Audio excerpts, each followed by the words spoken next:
se sanoo. Näin tallennus on aloitettu.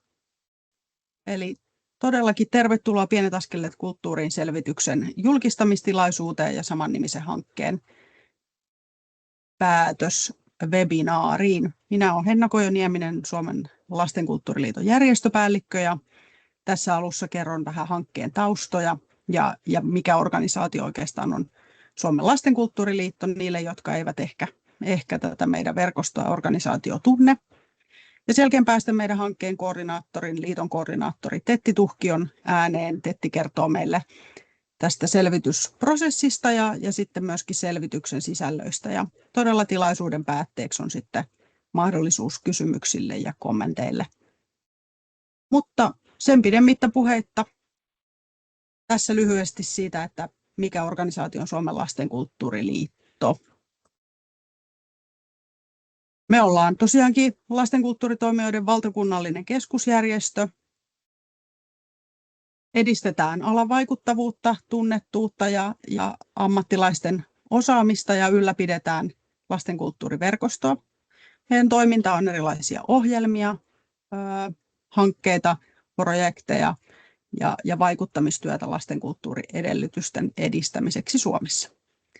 Meidän organisaatiossa tai meidän verkostossa on kohta 100 jäsenorganisaatiota mukana, eli liiton varsinaisia jäseniä 37 ja sen lisäksi 60 yhteistyöjäsentä. Ja verkostohistoria alkaa tuolta 2000-luvun alkupuolelta ja yhdistystoimintaa meillä on nyt ollut reilut 10 vuotta, eli viime vuonna täytimme 10 V toukokuussa. Visiona on, että kaikkien lasten oikeus taiteeseen ja kulttuuriin toteutuu sekä tekijöinä että kokijoina, ja toiminnan arvoja on yhdenvertaisuus, lapsilähtöisyys, laatu ja taide. Ja oikeastaan ehkä, jos hypätään seuraavaan diaan ja kerrotaan, että miten tämä hanke sitten meillä oikeastaan lähti liikenteeseen, niin yksi tapa edistää näitä meidän arvoja ja tavoitteita on tietysti vahvistaa lastenkulttuurin tietopohjaa Suomessa. Ja meillä on vahva tietopohja siitä, että miten formaali taidekasvatus ja kulttuurikasvatus toteutuu vaikkapa kunnissa. Kulttuurikasvatussuunnitelmia osaltaan aika vahvalla. Meillä on olemassa tilastotietoa taiteen perusopetuksesta, mutta tunnistettiin, että tällainen aukko siinä, että mikä on valtakunnallisesti tilanne vauva- ja taaperoikäisille ja heidän perheille suunnatuissa taide- ja kulttuuripalveluissa. Ja ajateltiin, että ennen kuin voidaan lähteä miettimään mitään valtakunnallisia ratkaisuja tai miettimään toimintamalleja, niin täytyisi rakentaa yleiskuvaa. Ja suunniteltiin tähän hanke, johon saatiin sitten rahoitusta tuossa viime vuoden alkupuolella Britta-Maria Renlundin muistosäätiöltä. Ja hanke käynnistyi lähestulkoon vuosi sitten, eli helmikuun alussa 2025. Ja nyt me ollaan tässä pisteessä. Hanke on pian päättymässä. Selvitys on julkaistu tänään ja jaetaankin sitten tämän tilaisuuden aikana vielä linkki tuonne chattiin, että mistä pääsette sitten tutustumaan tähän selvitykseen ja sitten katsomme seuraavia askeleita eteenpäin. Mutta nyt mä ehkä päästäisin hankkeen koordinaattori Tetin ääneen ja pääsimme syventymään siihen, että mistä tänään oikeastaan onkaan puhe. Eli Tetti, ole hyvä. Kiitos. Ja ennen vielä, kun mennään tuohon selvitykseen, niin tässä yksi sitaatti Pienet askeleet kulttuurin kyselyn avoimista vastauksista. Tämä sitaatti mun mielestä kiteyttää kauniisti sen, miksi olemme tänään puhumassa täällä hyvinkin tärkeästä asiasta, eli vauvakulttuurista. Tässä lukee, että taiteen pariin täytyy saada sytyke pikkuisena ihmisen alkuna, jolloin se kantaa parhaiten pitkälle tulevaisuuteen, lisäten yksilön ja yhteisön hyvinvointia. Tämä oli ehkä hyvä kiteytys heti tähän alkuun, ennen kuin syöksytään sitten selvitykseen. Mutta aloitetaan siitä, että kuinka me kerättiin tietoa tätä selvitystä varten. Eli kuten Henna sanoi, niin vuosi sitten aloitettiin ja noin puoli vuotta me kerättiin tietoa erilaisista lähteistä, jo olemassa olevista tutkimuksista ja kartoituksista. Sen lisäksi me kartoitettiin itse tilannetta kyselyillä. Sen jälkeen tehtiin vähän analyysiä ja kirjoitettiin ja nyt ollaan sitten siinä pisteessä, että on aika julkistaa hankkeen tulokset ja tämä selvitys. Tuossa alussa mainitaan, että me tehtiin tällaista tausta-aineistojen läpikäyntiä ja tausta-aineistolla tarkoitetaan tässä kohtaa erilaisia tosiaan tutkimuksia ja julkaisuja, joita viime aikoina on tehty muun muassa liittyen kulttuurihyvinvointiin ja sen rakenteisiin Suomessa. Nostaisin esimerkiksi nyt tähän vaikka Taiteen edistämiskeskuksen julkaisun Elämä vaatii taidetta. Ja sitten oli kulttuuripolitiikan tutkimuskeskus Kuporen julkaisu Kulttuurihyvinvointialueet, kulttuurihyvinvointitoiminnan tavoitteet, organisointi ja rahoitus hyvinvointialueella. Nämä molemmat julkaisut tuli viime vuonna. Lisäksi käytettiin myös esimerkiksi THL:n kulttuurin TEA-viisarin viime vuoden tuloksia. Ja myös muita lähteitä löytyy sitten selvityksen lopusta. No, asiantuntijakeskusteluja kävimme läpi koko tämän selvitystyön. Ja tässä kohtaa onkin hyvä mainita, että ehkä semmoinen lähtösysäys tähän selvitykseen tuli Helsingin kaupungin kautta, että heillä on käytössään kulttuurin kummilapset -toimintamalli ja lähdettiin sen kautta miettimään, että millaisia muita toimintamalleja meillä jo Suomessa on, jotka olisi sellaisia, joita voisi esimerkiksi hyödyntää laajemmin koko maassa. Esittelen nyt sitten seuraavaksi ihan sen, että mitä tämä meidän selvitys pitää sisällään, mutta ennen sitä niin kerron tosiaan, että tämä PDF-tiedosto julkaistaan lastenkulttuuri.fi-verkkosivuilla. Se saattaa siellä olla jo nyt, mutta ainakin tämän tilaisuuden jälkeen, jos ei vielä. Tästä julkaisusta tehdään myös pieni painos, mutta sitä tulee niin pieni painos, että se on lähinnä meidän omaan käyttöön, eikä meiltä voi valitettavasti sitä julkaisua tilata itselleen.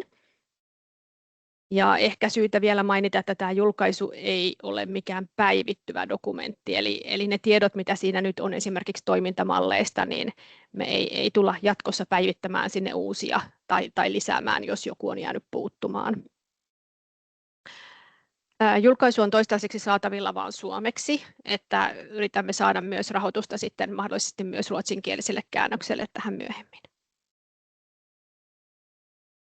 Mutta sitten tähän sisältöön, eli Pienet askeleet kulttuuriin -selvitys kokoaa yhteen valtakunnallisen kyselyn tuloksia, ajankohtaista tutkimustietoa, asiantuntijapuheenvuoroja sekä esimerkkejä hyvistä käytännöistä eri puolilta Suomea. Siinä tarkastellaan palveluiden nykytilaa, keskeisiä kehittämistarpeita ja mahdollisuuksia vahvistaa varhaislapsuuden kulttuurikasvatusta yhdenvertaisesti. Käydään vielä tässä ihan läpi yksitellen nämä otsikot, että mitä selkeästi näiden alta löytyy. Tässä selvityksen alussa on katsaus nykytilanteeseen. Tämä Hennan kirjoittama teksti taustoittaa kulttuurihyvinvoinnin asemaa tällä hetkellä meillä Suomessa ja nimenomaan aivan pienten lasten, vauvojen ja heidän läheistensä näkökulmasta. Eli siinä käydään vähän läpi sitä, että mistä me puhutaan, kun me puhutaan vauvakulttuurista ja millaisissa yhteistyöverkostoissa me silloin liikumme. Tiedämme tutkimustiedon perusteella jo varsin hyvin, että taiteella ja kulttuurilla on myönteisiä vaikutuksia lapsen kasvuun ja perheiden hyvinvointiin. Silti edelleen niin kuin vauvakulttuurin tekijät joutuvat usein perustelemaan työnsä merkitystä ja sen vaikutuksia kohderyhmälle, kun he keskustelevat päättäjien, rahoittajien tai muiden yhteistyötahojen kanssa. Ja siihen toivottavasti tämä meidän selvitys antaa myös ehkä kättä pidempää, että mihin voi tukeutua, kun näitä keskusteluja käy. Ehkä tärkeää vielä mainita se, että tässä selvityksessä painotus on nimenomaan ennaltaehkäisevissä taide- ja kulttuuripalveluissa. Me ei käydä läpi hoitovaiheen kulttuurihyvinvointitoiminnan toimintamalleja tai tilannetta. Että ollaan tässä ennaltaehkäisevässä työssä ja vähän niin kuin kulttuuritoiminnasta siitä kautta.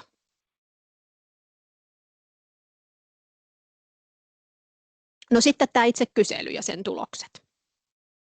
Pienet askeleet kulttuurin kyselyn perusteella me saatiin laaja kuva siitä, millaisia taide- ja kulttuuripalveluja pikkulapsille erityisesti 0-2- tai 3-vuotiaille ja heidän perheilleen on tarjolla eri puolilla Suomea.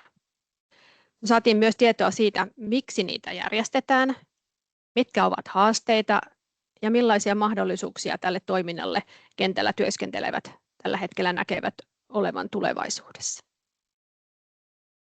Kyselyyn saatiin kaikkiaan 138 vastausta.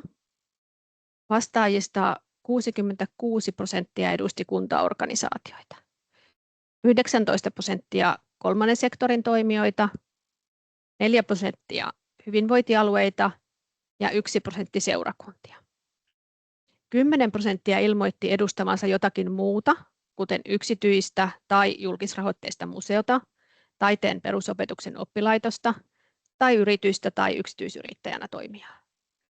Näissä meidän tuloksissa nämä vastaukset on nyt yhdistetty siten, että seurakunnat ja muut vastaajat on yhdistetty tähän kolmannen sektorin toimijoiden vastauksiin. Hyvinvointialueelta me saatiin kyselyyn vain 7 vastausta, jotka tulivat 3 eri alueelta. Valitettavasti tämä vastausten määrä on tosi pieni, eikä näitä tuloksia voida sen puolesta yleistää koko maan tasolle. Mutta ne tuo kuitenkin semmoista suuntaan antavaa tietoa hyvinvointialueiden pikkulapsiperheille suunnatuista palveluista tai taide- ja kulttuuripalveluista. Ja ennen kaikkea ne tuo ehkä esiin sitten näiden vastaajien näkemyksiä ja kokemuksia, jotka ovat kyllä sitten itsessään arvokkaita tämän selvityksen kannalta. Kyselyssä kysyttiin paitsi, että millaista toimintaa järjestetään, myös sitä, että millaisia tavoitteita tälle toiminnalle on asetettu. Ja nämä tavoitteet oli pitkälti yhteisiä kaikille toimijoille. Eli 99% vastaajista ilmoitti toiminnan tavoitteeksi lasten ja perheiden hyvinvoinnin edistämisen. Muita lähes yhtä tärkeitä tavoitteita toiminnalle olivat yhteisöllisyyden ja osallisuuden luominen. 88% vastaajista laittoi tähän kohtaan rastin. Ja eriarvoisuuden vähentäminen. Tähän tuli 81%. Ja sitten seuraavaksi eniten toiminnalla tavoiteltiin lasten kehityksen tukemista, 76%. Vastaajilta kysyttiin myös, millaisia haasteita he kohtaavat tuottaessaan pikkulapsille ja heidän perheilleen suunnattuja taide- ja kulttuuripalveluja. Vastausten perusteella haasteiksi nousivat epätasainen tarjonta ja resurssit, rakenteiden muutokset yhteistyössä sekä kohderyhmän tavoittaminen. Tarjonta on niin kuin alueellisesti epätasaista ja resurssit on rajallisia. Ja niin kuin tämä korostuu erityisesti pienillä paikkakunnilla, joissa palveluja on vähän tai ei lainkaan. Ja sitten pitkät välimatkat tietysti heikensivät myös saavutettavuutta. Ja moni vastaaja kertoi, että vanhat tämmöiset toimivat mallit, joita oli jo olemassa ja tämmöiset yhteistyöverkostot, niin on täytynyt rakentaa uudestaan hyvinvointialueuudistuksen jälkeen. Ja monessa kohtaa tuli esille, että tämä rakennustyö on tavallaan aika kesken vielä, että hakee niin kuin paikkaansa. Ja sitten tämä viestinnällinen haaste, eli vauvaikäisten perheet muodostavat tämmöisen lyhytaikaisen ja nopeasti vaihtuvan palveluiden kohderyhmän, jolle tämä viestinnän oikea-aikaisuus on todella tärkeää ennen kuin tavallaan ollaan sitten jo kasvettu ohi siitä iästä. Ja sitten katsotaan, mitä mahdollisuuksia meille sitten täältä vastauksissa listattiin, niin koettiin, että Suomessa on olemassa vahvoja palvelurakenteita, esimerkiksi neuvolat ja kirjastot, jotka soveltuvat erinomaisesti myös vauvakulttuurin toiminnan kanaviksi. Myös vastaajat koki, että kulttuurihyvinvoinnin merkitys tunnistetaan tai tunnustetaan paremmin niin yleisöjen kuin viranomaistenkin tasolla, ja kulttuuripalvelut nähdään yhä paremmin osana varhaisen tuen ja osallisuuden rakentamista. Mahdollisuutena nähtiin myös se, että ei sen kaiken tarvitse olla suurta tai ihmeellistä, kun puhutaan kaikkein pienimmistä ja heidän läheisistään, että säännöllisyys ja matalan kynnyksen kohtaamiset arjessa ovat se suurin mahdollisuus tässä.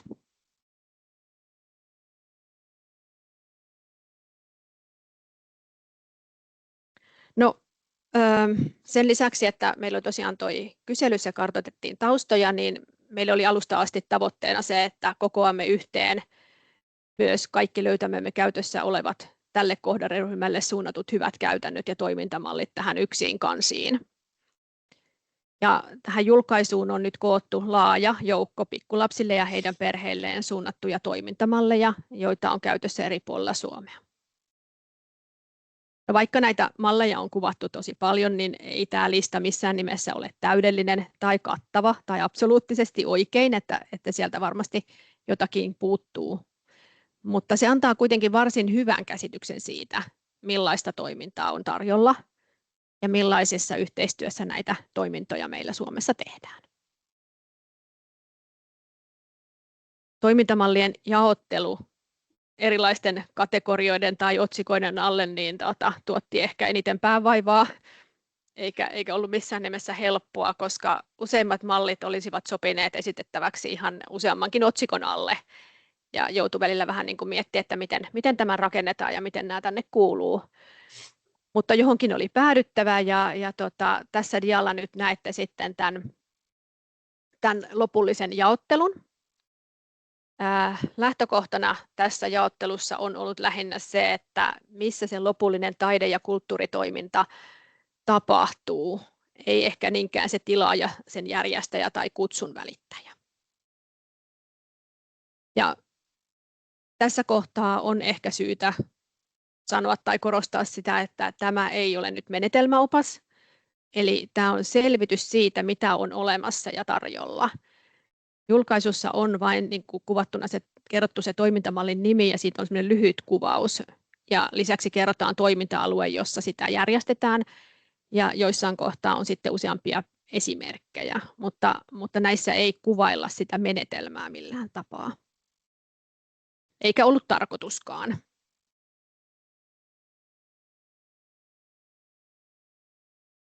No tietenkään emme tehneet tätä selvitystyötä yksin. Meillä on ollut tukea ja sparrausta saatavilla. Ja olemme myös sitten itse laajasti pyrkineet keskustelemaan selvityksestä ja sen vaiheesta ja suunnasta alan asiantuntijoiden kanssa läpi koko tämän hankkeen. Nyt meillä on varmaan jollain mikrofoni päällä, että jos on mahdollista, niin sen voisi toki sit laittaa kiinni. Kuuluu hieman läpi jotain ääniä. Kiitti. No joo, mutta siis tosiaan olemme pyrkineet keskustelemaan niin kuin aiheesta niin kuin erilaisten asiantuntijoiden kanssa joka vaiheessa tätä meidän prosessia. Ja tukea ja sparrausta olemme saaneet muun muassa nyt Helsingin kaupungin kulttuurin kummilapset -toimintamallin asiantuntijoilta sekä sitten Suomen lastenkulttuuriliiton vauvat -teemaryhmän jäseniltä. Että molemmista tosi paljon ja heitä osa on linjoilla ja kaikille iso kiitos työmme tukemisesta tässä kohtaa jo. Lisäksi tässä julkaisussa meillä on 4 asiantuntijapuheenvuoroa, jotka tuovat oman näkemyksen ja ajatuksen pikkulapsille ja heidän perheille suunnatuista taide- ja kulttuuripalveluista tähän kokonaisuuteen. Siellä on asiantuntija Ulla Laurion teksti ja siinä hän kertoo Helsingin kulttuurin kummilapset -toimintamallin kehittämisestä. Meillä on myös Palokan neuvolassa Keski-Suomen hyvinvointialueella terveydenhoitajana työskentelevän Villa Liehun teksti, joka tarkastelee kulttuurineuvolatoimintaa. Taiteen tohtori ja lastenkulttuurikeskus Kruunupään-johtaja Päivi Setälä paneutuu omassa tekstissään Porin kaupungissa kehitettyyn vauvojen värikylpy-toimintamalliin ja sen kehittämiseen. Ja lisäksi siellä on sitten Varsinais-Suomen hyvinvointialueen perheohjaajien Marikki Huhtalan ja Lotta Lindblomin teksti, jossa he kertovat Turun kulttuurin kutsuvieras-toimintamallista perheohjaajien ja ehkä osittain myös perheiden näkökulmasta. Ja nämä puheenvuorot antavat varmasti niin kuin lukijoille sellaista uutta ymmärrystä ensinnäkin pikkulapsille ja heidän perheille suunnattujen taide- ja kulttuuripalveluiden kehittämistyöstä, mutta myös ehkä sitä näkökulmaa niiden palveluiden tärkeydestä käyttäjien asemassa, että hyvin arvokkaita tekstejä. Ja haluankin kiittää myös meidän asiantuntijakirjoitusten kirjoittajia tässä yhteydessä. Osa heistäkin taisi olla linjoilla.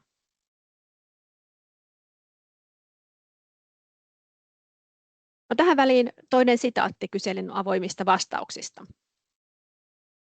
lisää pieniä arjen keskellä piristäviä tapahtumia ja törmäämisiä taiteeseen, yhdessä tekemisen ja kokemisen riemun hetkiä. Tätähän se vauvakulttuuri parhaimmillaan on, eikö vaan?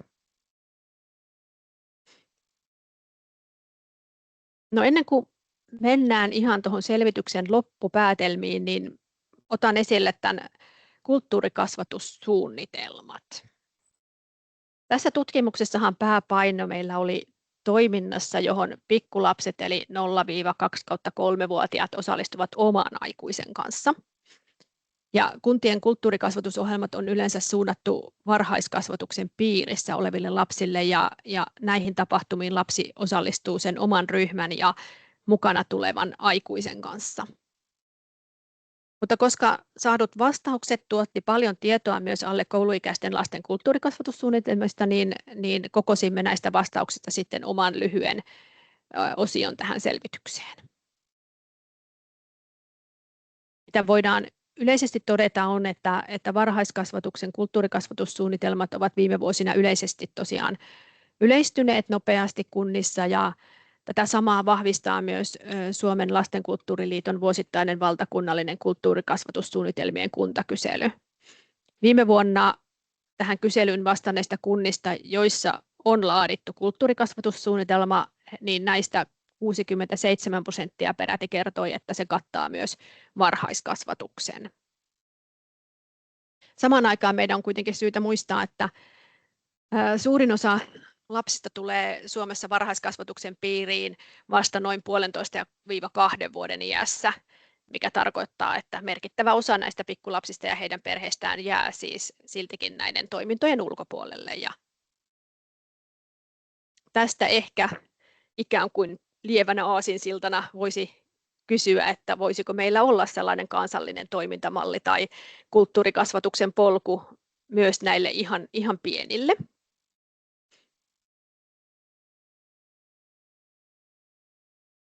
Tässä selvityksen lopussa siis hahmotellaan myös pieniä askeleita tulevaisuuteen.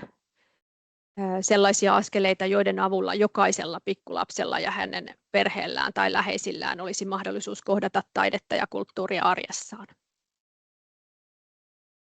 Selvityksen perusteella voidaan sanoa, että Suomessa on olemassa vahva pohja, jonka varaan vauvoille ja taaperoille suunnattuja kulttuuripalveluja voidaan kehittää. Edellytykset ja vahvalle ja yhdenvertaiselle varhaislapsuuden kulttuurikasvatukselle ovat siis olemassa. Valtakunnallisen varhaislapsuuden taide- ja kulttuuripalveluiden toimintamallin kehittämiselle on myös sekä tilausta että paitsi edellytyksiä, mutta kehittämistyötä tulee jatkaa johdonmukaisesti ja yhteistyössä eri toimijoiden kanssa. Vaatii työtä ja ennen kaikkea ehkä valtakunnallista koordinaatiota. Mutta kaiken kaikkiaan tällaisen kehittämisen työn tavoitteena tulisi olla järjestelmä, joka on luotettava, saavutettava ja tukee lasten ja perheiden hyvinvointia ennaltaehkäisevästi.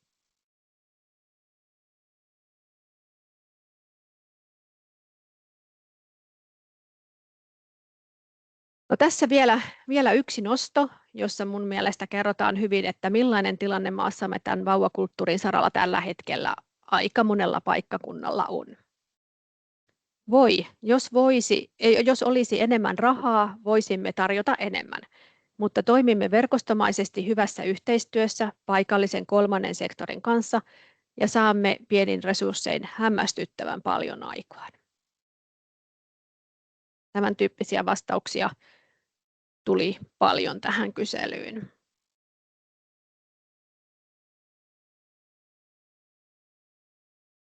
Sitten ehkä aika koota yhteen tätä selvitystä, niin yhteenvetona voidaan siis sanoa, että tämä vauvakulttuuri Suomessa on tarpeiltaan tunnistettu, mutta rakenteeltaan ja resursseiltaan vielä heikkoa. Se sisältää paljon hyviä toimintamalleja, jotka ovat kuitenkin usein varsin alueellisesti käytössä. Vauvakulttuuri edellyttää vahvaa yhteistyötä, sillä yksittäinen toimija ei pysty kantamaan tai kattamaan kaikkia tarpeita. Se vaatii perheiden tavoittamista oikeaan aikaan sillä elämänvaihe on lyhyt ja ainutkertainen.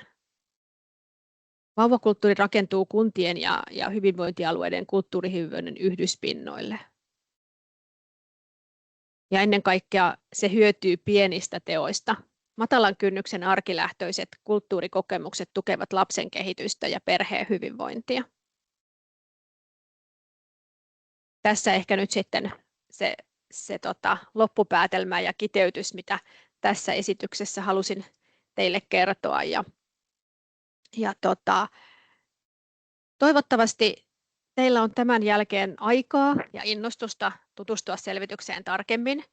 Ja ehkä siitä on teille myös hyötyä, esimerkiksi vauvaperheille suunnattujen kulttuuripalveluiden kehittämistyössä tai kun todellakin keskustelette asiasta sitten erilaisten päättäjien tai rahoittajien tai muiden yhteistyökumppaneiden kanssa. Kiitos minun puolestani ja nyt meillä olisi tosiaan sitten vielä aikaa kommenteille tai kysymyksille ja täällä on linjoilla nyt tosiaan meidän sparraajia ja asiantuntijoita, kirjoitusten kirjoittajia, niin jos he haluavat lisätä jotakin tähän, niin ilman muuta annetaan myös puheenvuoro teille. Onko Henna chattiin tullut mitään? Chattiin ei ole tullut mitään vielä, mutta nyt sinne tulee kaikille osallistujille linkki uutiseen, joka on julkaistu juuri äsken tuolla Lastenkulttuurin verkkosivuilla, jossa on kerrottu vähän tästä julkaisusta ja sitten sieltä löytyy painikkeen takaa linkki tähän PDF-julkaisuun, niin naksautanpa sen tänne chattiin, niin löydätte helposti. Ja äsken näkyy joku käsi ylhäällä ja nyt se katosi. Se oli väärä käsi. Mun piti laittaa uploadit, mutta tulikin kädennosto, mutta tuli molemmat. Kiitos uploadeista.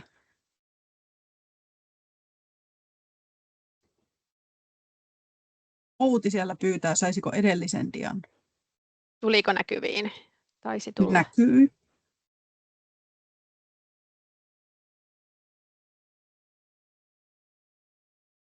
Olisiko siihen juuri ollut kommentteja tai ajatuksia?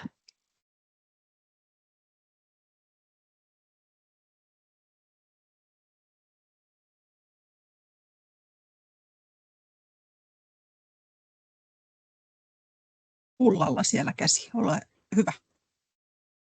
Hei, ihan tässä vaan niin lyhyesti sanoisin teille vielä nuo kiitokset, että mä niin palan halusta nyt päästä lukemaan tätä koko selvitystä ja mulla on niin sellainen olo, että tämä oikeastaan niin on avannut enemmänkin asioita kuin mitä niin ajatteli ja kuvitteli alussa, että tämä varmasti kertoo paljon syvemmältäkin tästä tilanteesta kuin mitä pelkästään, että minkälaisia toimintamalleja meillä on ja muuta, että tämä on kyllä hirveän jotenkin ammattitaitoisesti olette mun mielestä laittanut tämän kaiken kasaan, että olen todella innoissani nyt kun tähän pääsee tutustumaan ja todella toivoisin, että meidän päättäjät sit kanssa käy läpi näitä juttuja ja jollakin tavalla pääsisi tutustumaan tähän. Kiitos teille. Kiitos Ulla valtavasti kiitoksista ja minä osoitan täällä kiitoksia vielä Tetille, joka on tässä hyvin tiiviissä hankeajassa ahkeroinut kyllä kattavan ja todella laadukkaan selvityksen. Ja kannustetaan tietysti kaikkia teitä olemaan yhteydessä oman alueen päättäjiin ja me pyrimme sitten tietysti sen painetun julkaisun ja tämän digitaalisen version kanssa sitten lähestymään myös päättäjiä ja kertomaan tämän asian ja vauvakulttuurin tärkeydestä. Siellä Mirvalla on käsi, ole hyvä. Joo, hei, haluan vaan tässä kiittää myöskin Vantaan puolesta ja tämä tulee olemaan tosi hyödyllinen. Meillä Vantaan kulttuurilapset toiminnassa myöskin voidaan sitä sitten tuloksia jakaa meidän omalle verkostolle ja tosi hienoa, että tällainen on saatu aikaiseksi ja sitten sellainen idea, että jos tämä käännetään PDF:ssä englanniksi, niin Small Size-verkostolle voisi hyvin jakaa myöskin, että se on sitten sitä samaa kohderyhmää, niin voisi olla myös hyvä siitä näkökulmasta. Suuret kiitokset. No kiitos. Kiitos. Ja tosiaan joo, ainakin sitä ruotsinkielistä käännöstä olemme harkitsemassa. Englannista ei ole vielä ollut tarkemmin puhetta, mutta katsotaan mihin päästään. Ja kiitos vinkistä, tuo Small Size-verkosto on sitten kyllä hyvä kohderyhmä meille.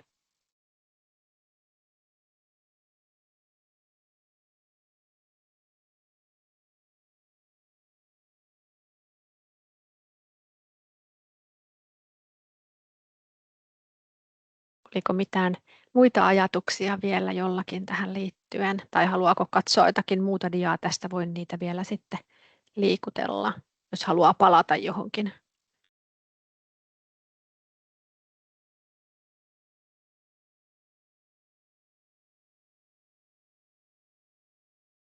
Nyt tuntuu siltä, että kaikki ovat hyökänneet jo sen selvityksen kimppuun sinne PDF-tiedostolle, niin ei muuta kuin kiitoksia tosi paljon, että olitte mukana tässä ja jos teille herää ajatuksia myöhemminkin, niin meitä voi lähestyä tässä. Dialla näkyy meidän yhteystiedot, jos ei ne ennestään ollut tuttuja ja tosiaan varmasti mietimme tämän perusteella sitten uusia jatkokehityshankkeita ja ajatuksia ja ideoita, niin niidenkin osalta sitten voi toki meitä lähestyä, jos sellaisia on. Kiitos ja oliko Hennalla mitään muuta loppupuheenvuoroa enää?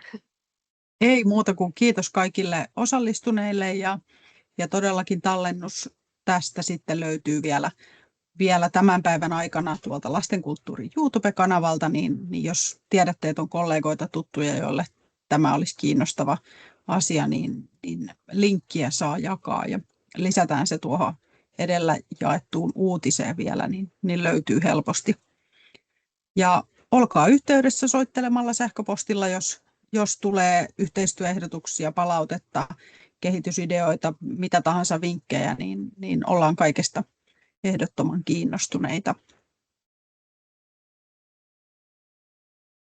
Mutta ehkäpä me toivotamme nyt hyvää päivänjatkoa kaikille ja ihania lukuhetkiä sinne selvityksen pariin. Kiitos.